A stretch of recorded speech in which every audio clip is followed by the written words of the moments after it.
I have looked at every single objectives of the African Continental Free Trade Agreement. And I must tell you, it is a brilliant idea. It is a brilliant idea. However, it is lacking in just one vital part. Just one vital part, which is a single integrated system of payment in all of the African region that is owned by Africans. In order for the African Free Trade Agreement to function properly, it needs a glue. A glue. This is a glue. So in my own point of view, is a glue to hold this agreement together. And this is a single integrated system of payment in all of the African region. We need a single integrated system of payment. We don't have one in the nation, in the continent. And that is African owned.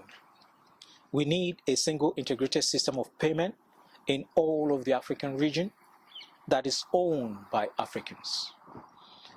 We need an African currency. We need an African currency that is generally accepted, through which this single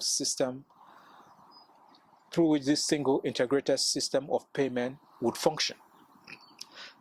Without this, I don't see how this trade agreement will function. This is what I want to talk about today in this episode, and to encourage our African leaders to formulate and to come up with an integrated system of payment. An integrated system of payment in all of the African regions that will be facilitated by a single currency that is African owned.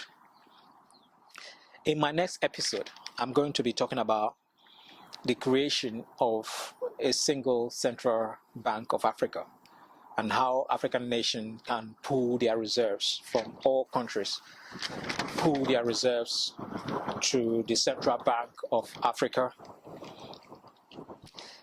and to possibly the African Development Bank to facilitate loans to African nations, cheap loans to African nations in order to facilitate development financing. And I really want to emphasize the importance of loans. We African nations, we have reserves in billions of dollars, but held in foreign currency and in other nations. And at the same time, we go on to get loans from these nations. We are financing our loans by ourselves, and at the same time, we are paying interest rate on our own money.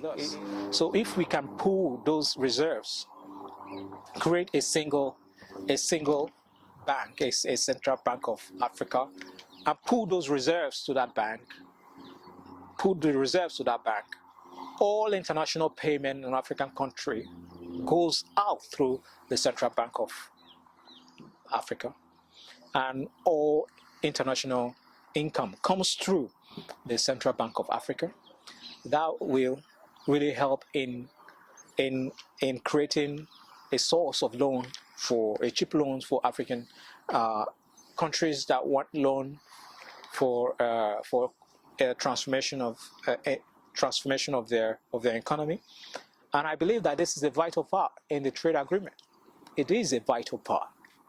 We need Central Bank of Africa. We need a single and integrated system of payment. We need an African currency that is generally accepted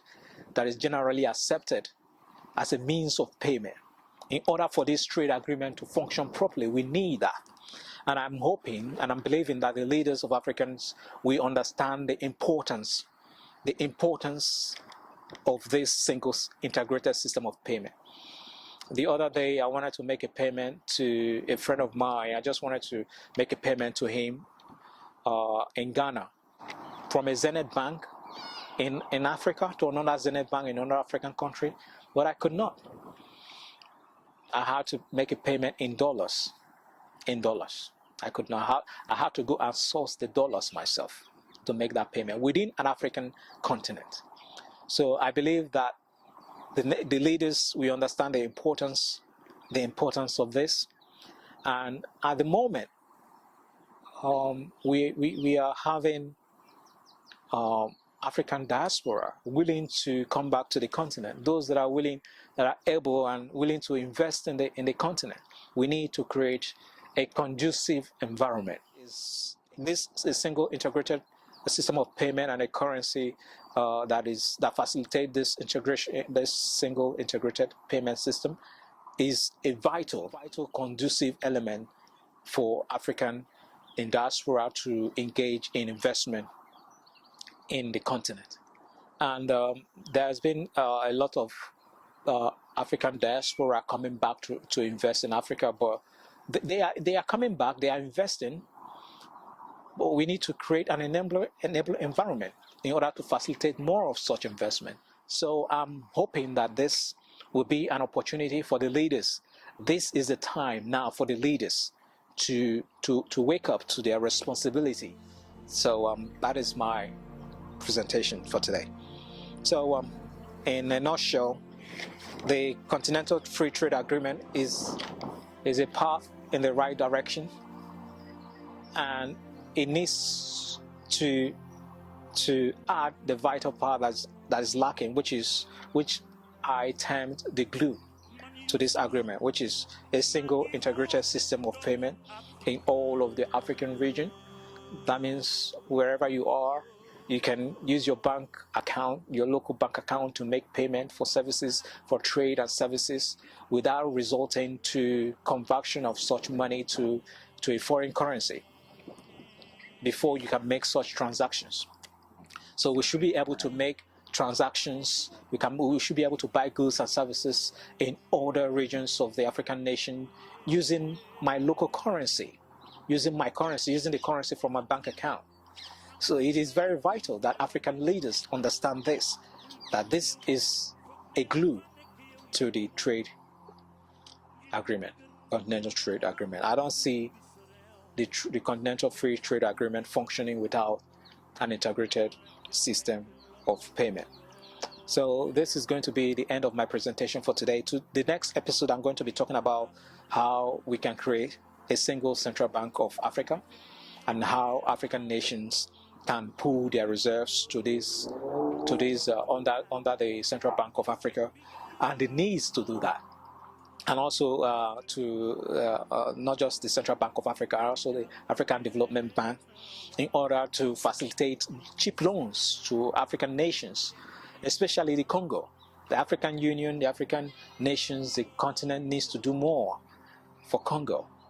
We need to help Congo to address its internal issues. There are a lot of resources in that nation, and that resources is being ravished by foreigners, by foreign countries. African nations, we need to help Congo. We need to help Congo. We owe it to them. We need to help them to put their system in order. We need to help Congo to deal with their security issues. I don't believe that it is internally generated. Congo is a peaceful country. The people are content, are people that are always content with what they have. So, well, we need to help Congo. I believe that we need to help Congo. So, for those of you that have, if you have a comment, please don't fail to leave your comment below, and also subscribe, and so that you get the notification of my next lecture series. Thank you.